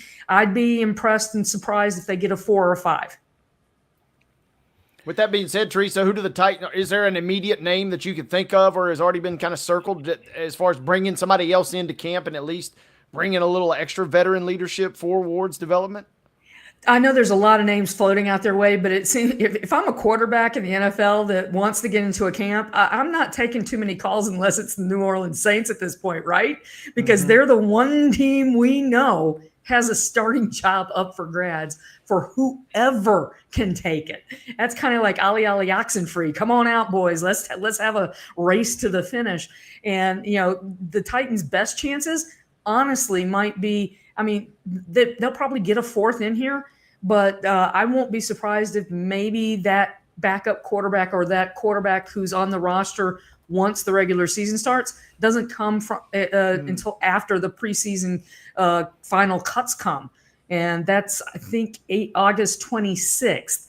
The last preseason game is the 22nd, and then they do that one final cut for all of the league a few days later, and then they've got almost a 2-week break before the start of the regular season. So it's going to be really interesting to see how they go about. I mean, we're getting Brian Callahan tomorrow at noon. We're also getting Mike Berganzi. I'm really curious. That's going to be a question. How quickly do you move? Do you want someone in here now, learning this system and providing the competition that we thought they had? And now that's gone. So Cam Ward, it's a good thing that he's such a self-motivated self-starter. I mean, he's the guy that in June we were talking about how he was getting in at 5 a.m. and they're like having to shoo him out of the building. So he does not seem to be the kind of athlete who will have his head inflated by being named a starter sooner rather than later. But it seems to be a fait accompli. And the question again becomes, who's the backup? Teresa Walker with the Associated Press joining us here on Main Street Sports today, presented by the Tennessee Orthopedic Alliance of Columbia. Teresa, we were talking at the close of the previous segment.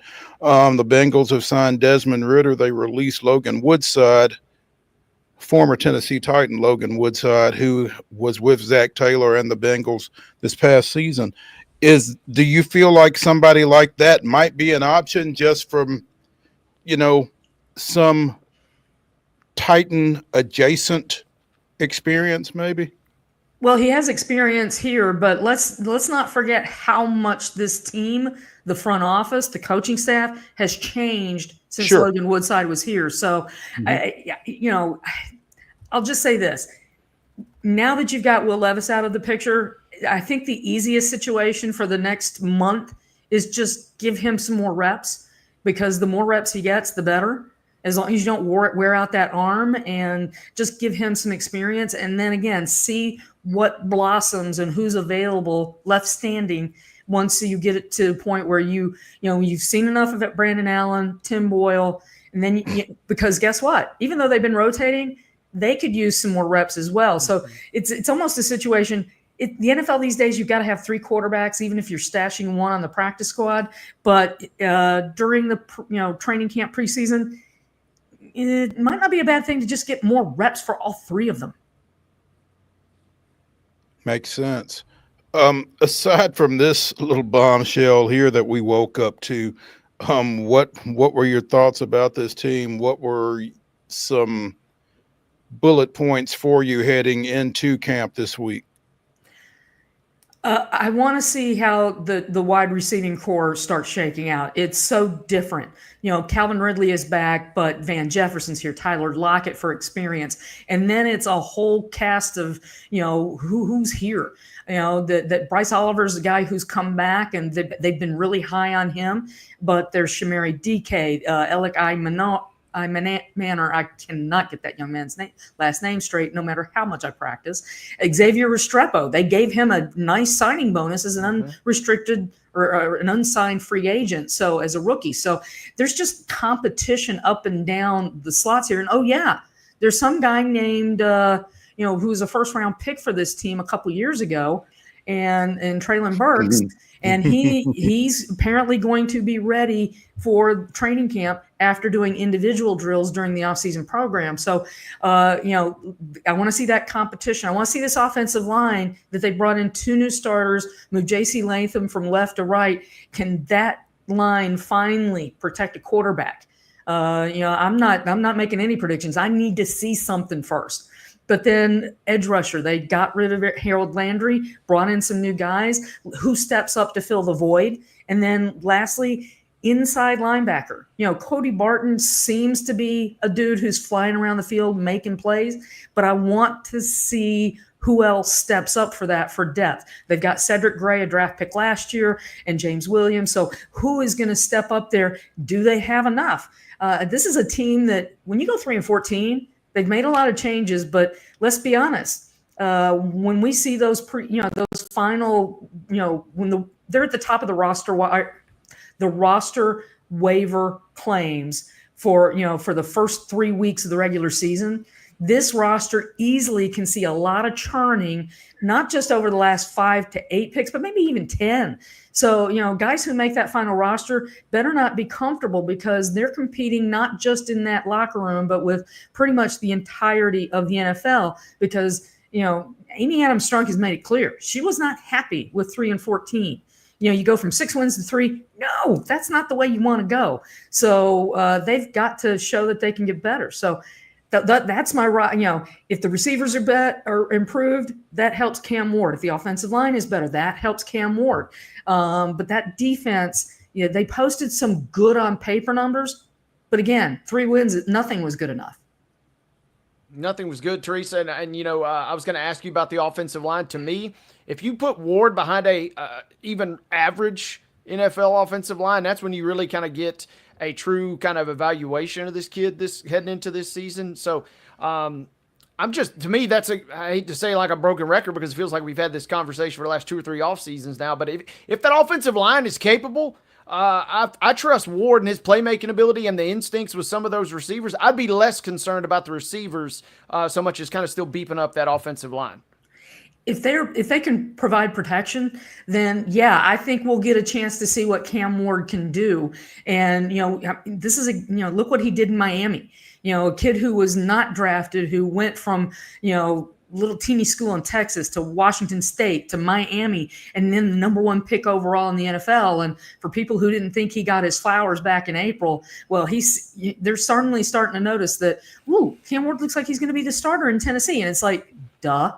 But, yes, if that line, Kevin Zeitler and Peter Skoronski both were ranked by ESPN among their top guards in the league. Well, Peter Skoronski quietly came on later last season, but, J.C. Latham was having some rookie struggles. He lost a ton of weight. He admittedly struggled because of the weight late in the year. He's now leaner, thinner. Boy, I tried to make a whole new word there. Leaner, lupper. Anyway. I thought that was lunch and dinner. Exactly. Lupper. Yeah, that is lunch and dinner. But winner. He leaned up, and he is now looking so different going in his second season, working with Brian Callahan's dad, Bill, excuse me, too many B's. And so he's got that whole year working with Kevin Zeitler is a long-time veteran right guard, one of the best right guards in the NFL. So he's going to have a chance to work with him, which is only going to help Latham get better. And then, Cushenberry should be back at some point this preseason to be at center, which, trust me, that's the linchpin for this group. But Skoronski is a former first-round pick who, he's coming on. And then, Dan Moore. Yes, I know what the numbers showed, what he did in Pittsburgh, but change of scenery, a chance to work with Callahan. There was familiarity already because he was working with some of the Titans linemen in Dallas at a gym for offensive linemen. So on paper, they've got a chance to be better because, should I say it, they can't get much worse than they were last year. I said that last year and they found a way. Yeah, I really hesitate to say anything along those lines after you and I both expressed our dismay over somebody having the Titans picking among the top 5 in this year's draft just because of the additions that they had made to that roster heading into last season. And surely how much worse than 6-11 can they be? Well, we found out. So no in 12 games, projections. Well, exactly. But in 12 games, Will Levis was sacked 41 of those, and 41 times in 12 games. And yet they had six losses by 8 points or less. So it's like, that's the thing. If you can protect your quarterback a second longer, and I saw some stats the other day, it was interesting. So of the NFL's top quarterbacks who locked in and threw to their first target, 3 of them were in the AFC South. Will Levis was one of them. But the guy at the top of that list was some guy named Trevor Lawrence. Not far behind him was Anthony Richardson. So it's like, we'll see where Cam Ward can do and if they can give him some time to throw. Teresa, as we've kind of had this conversation, it does seem like at least some early reports that Femi Oladejo is going to officially sign that rookie deal. How concerned or how concerning would it have been if we had kind of ended up in a holdout situation with your number 2 pick? It would have been concerning because he's a pass rusher, an edge rusher, which is an area of, what do they have at that position? So having him available and ready to start training camp, huge. It was interesting. I did a show on Thursday morning, and at that point, I think only 2 of the second rounders had signed. And I said then, it's like, don't worry, there'll be a flood. And then sure enough, it's like they've just been coming. They needed a couple to, they had those fully guaranteed deals to start off the first picks in that round. And that's what they were fighting over was money. And, some of the guys have gotten like 87% guaranteed, 90% of the deals guaranteed. Tyler Shaw signed a fully guaranteed deal, did he not? Yeah, well, and where is he at? Isn't he? Yeah.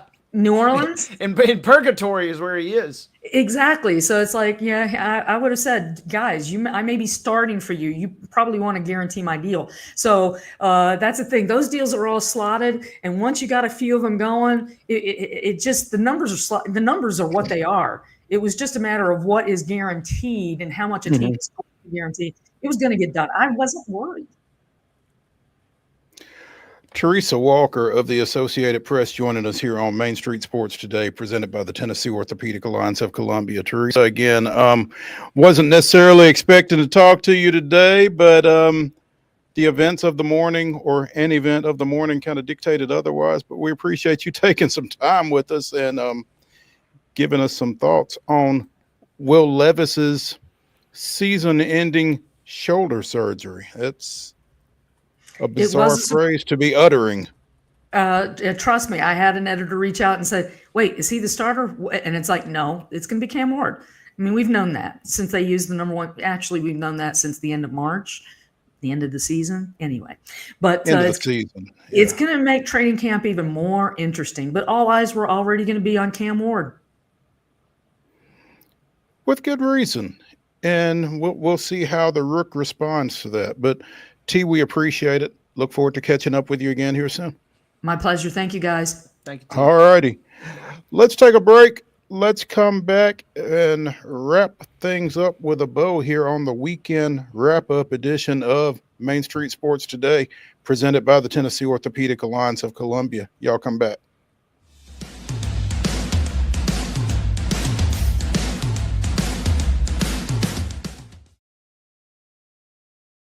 Being in Tennessee, we wanted to try to keep it as local as possible, so we have an entire section of our menu that is just dedicated to local whiskeys like Uncle Nearest, Jack Daniels, of course, George Dickel, Nelson Brothers, Greenbrier whiskey, and all of our taps are all local. From 2 o'clock until midnight, we've got food every day for you guys. A good handful of appetizers, some entrees, and a couple salads and things like that. My name is Ethan Kanata. Please come down and see us at the Pick Lobby Bar here at the Omni in Nashville. At Delta Dental of Tennessee, we know our success begins and ends with providing superior quality service, and that includes serving those who need it most. This year, we're celebrating 25 years of giving back to the community we call home. Delta Dental, along with our Smile 180 Foundation, supports Tennessee's dental colleges and oral health education, children's hospitals, free and reduced cost dental clinics, and other like-minded charities. Here's to the next 25 plus years of ensuring healthy smiles. There's a line that links us all. Most of the time, we don't even think about it, but it's everywhere. Illuminating our neighborhoods, empowering our businesses, and helping us to recharge. Whether it comes from our grids, the sun, or a kind heart, we believe in the power of good energy. And as your family and region continue to grow, you can trust that we'll always be there for you. Middle Tennessee Electric, bringing good energy.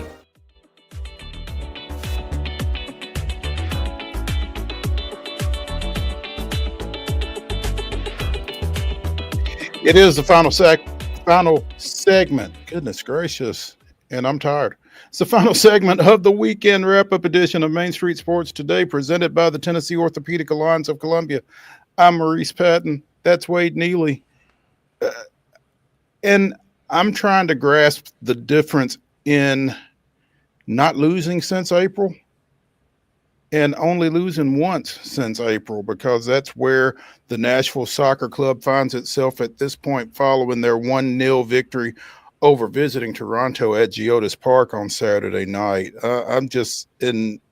It's been well documented on this show. I'm not the biggest soccer fan there is, but I am fascinated by from where this team has come to where it is right now. All they do is win or tie. So, another big performance Saturday night. Sam Surridge still in the Golden Boot hunt with the only goal of the game. And defensively, they made it hold up. Another clean sheet for Joe Willis. It's just fascinating to me, the level that they are playing to at this point. Yeah, they are just stacking up wins, stacking up results.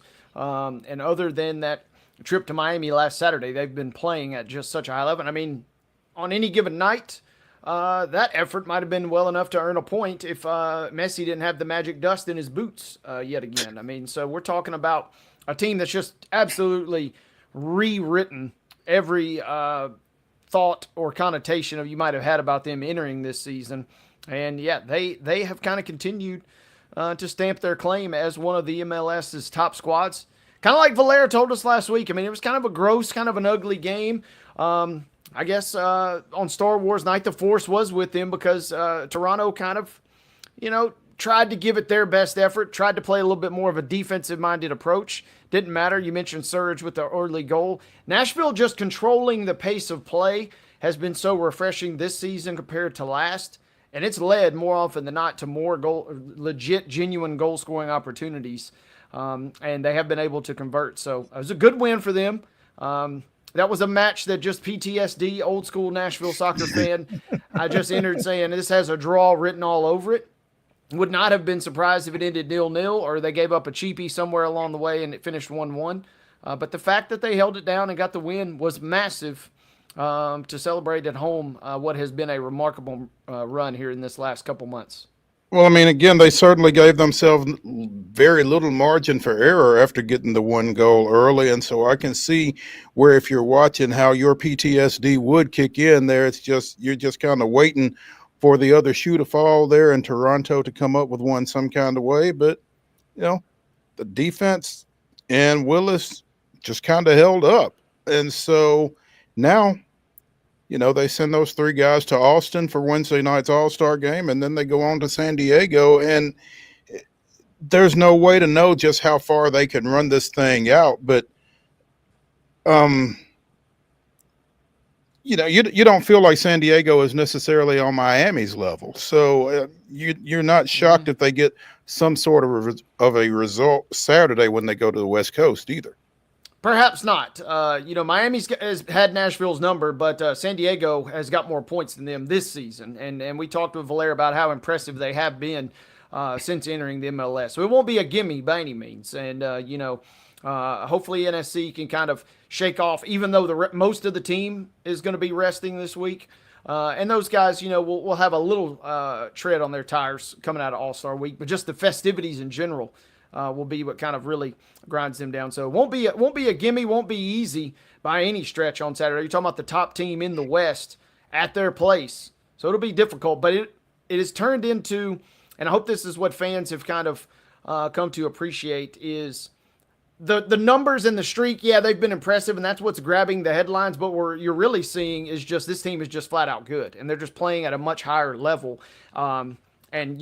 The numbers kind of lure in the casual fans and, casual hosts like you and I. But really, we're just talking about a team that is just flat out solid and has just been remarkable. One of the greatest turnarounds in recent MLS memory, if not all time. Because, they were putrid last year, and they look completely different. They have the second high, they're tied with Philadelphia for the highest goal differential in the MLS this season. We've talked about they just have battered and bruised some teams that they probably would have played with their food a little bit in years past. And so everything about them is improved this year.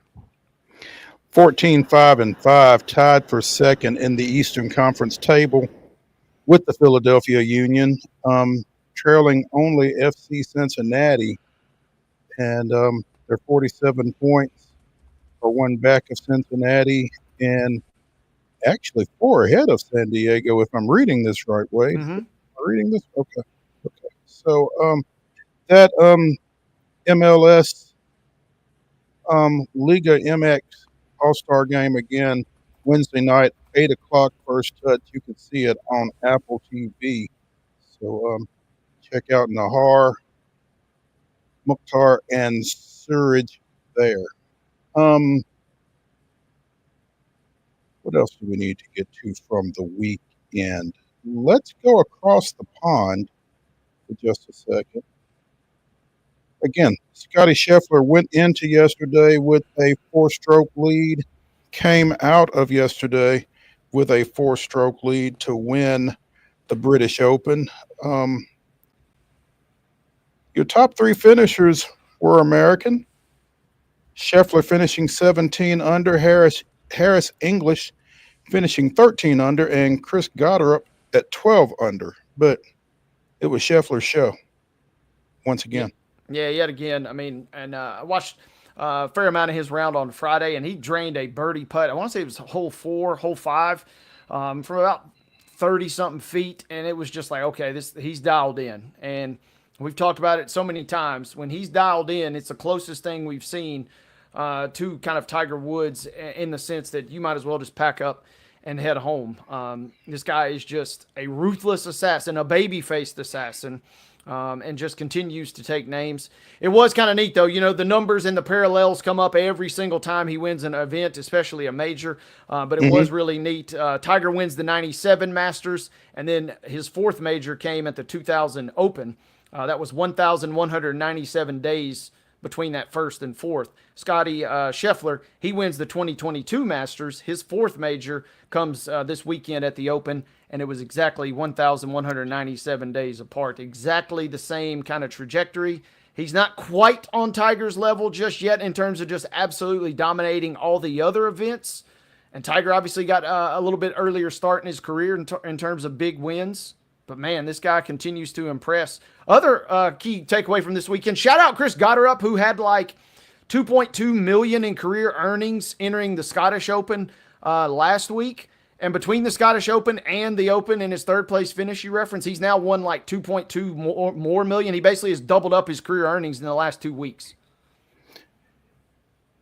It's just wild what he has done here, and the stranglehold that he has kind of got the rest of the PGA Tour in. And I'd be curious when the last time was that he took a lead into Sunday that he didn't convert. It just feels like he doesn't get caught from behind very often.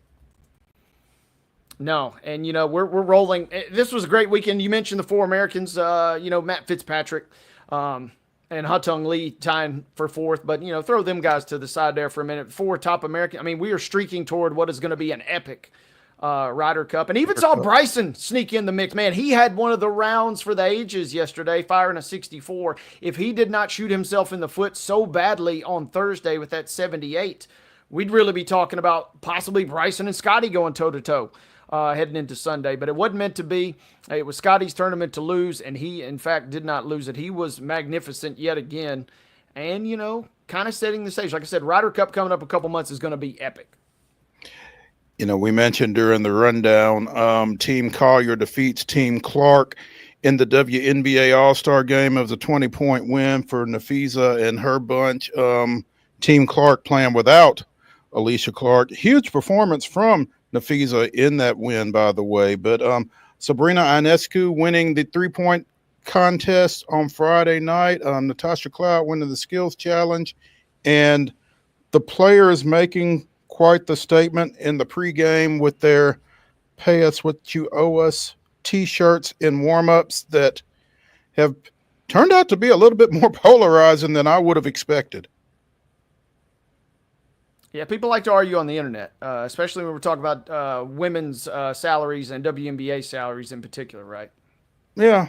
So it's interesting. Obviously, the CBA talks are going on, and that's going to be something to keep an eye on as things progress there, as well as things on the court as the WNBA gets back together for the second half of their season starting tomorrow night. So we'll be trying to keep an eye on all of that. Denny Hamlin wins at Dover. We will talk more to Heather Williams about that on Wednesday, obviously, but big win for him. So knocking SVG out of the winner's circle. You've got Ty Dillon and Ty Gibbs in the finals of the in-season challenge when they go to Indy this weekend. Again, we will catch up with Heather on Wednesday to talk more coherently on all of that. So looking forward to Heather on Wednesday, as always. Want to mention a scheduling change or an expansion here on Main Street Sports today. Starting next week, you know, you saw David Wilson, you saw Calvin White with us on Thursday as we were talking about the Titans High School Football Media Day. You're going to see a lot more of those guys because they will be taking on some regular co-hosting duties along with Wade and myself. So we're kind of getting things a little younger here on Main Street Sports today. Those two guys will each be on the air a couple of days a week, allowing Wade and I to back away a couple of days a week and allowing all of us to take care of some more pressing duties that we have in addition to the show. So it's going to be fun. Be sure and welcome David and Calvin when we start that new schedule next week. Be sure and see Wade and me tomorrow at 2 o'clock right here on Main Street Sports today.